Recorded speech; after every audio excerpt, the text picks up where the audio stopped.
Since 2004, QS, a private organisation, has been ranking what it considers to be the world's 300 best performing universities. The QS survey is a bit like the Michelin Guide of Higher Education.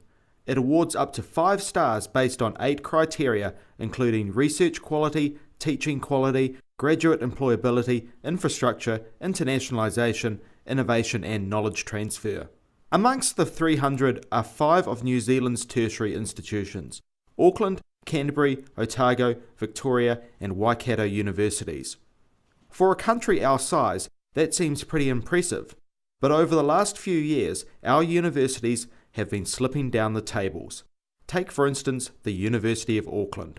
Between 2004 and 2011, Auckland Uni has slipped from 46 to 82 on the QS tables.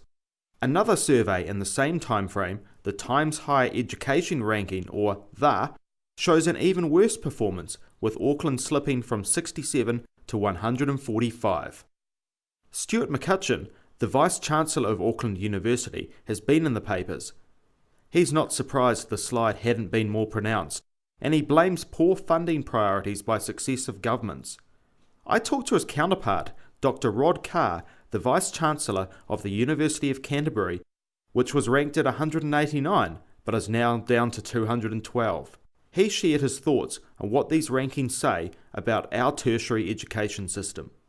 I think more interesting for New Zealand than whether we've got this number or that number in the top this or that is that over time the New Zealand system appears to be somewhat less highly ranked than it was.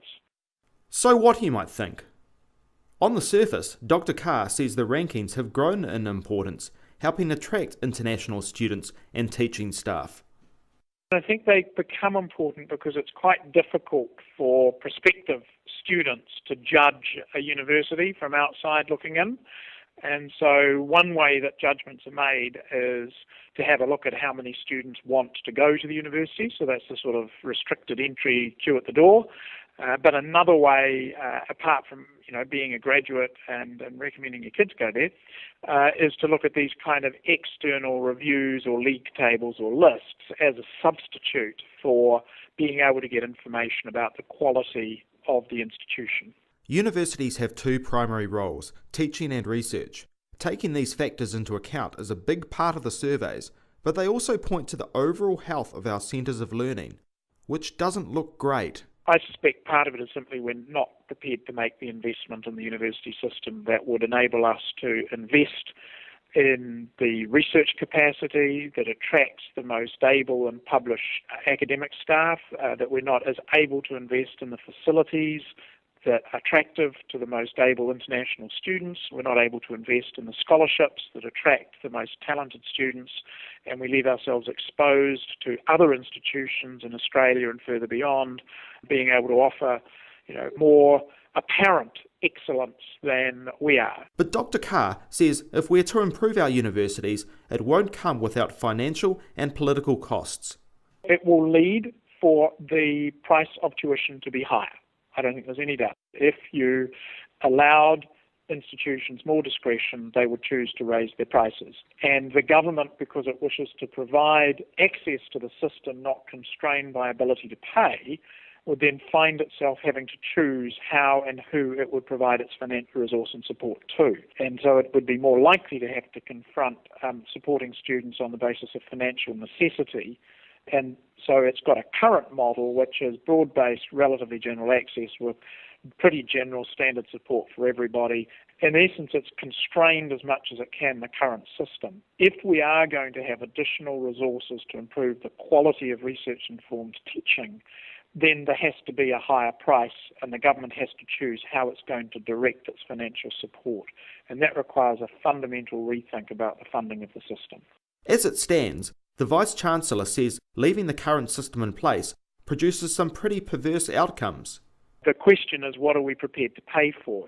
And at the moment, we are in a model where the amount per student in real terms that the institutions get to teach has been declining. The Minister will tell you that he's put more money into the system, but a fairly large proportion of that is the interest-free loan, and the benefit of that, of course, doesn't go to the current student population. The benefit of that goes actually to those in the upper 20% of income earners in New Zealand, who, while in employment, are actually getting a subsidy. So we've made certain choices about how to distribute the support for higher learning and where in your life cycle you'll get the benefit of that support. What we're at risk of doing is giving a lot of the benefit after you graduate while you've got a job at the expense of giving more of the benefit while you're on campus.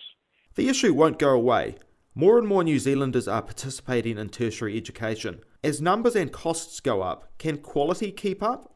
And if not, will elitism return to protect the value of a qualification from one of our universities? I chose somewhere really special. I chose a place where every university is ranked with the world's best.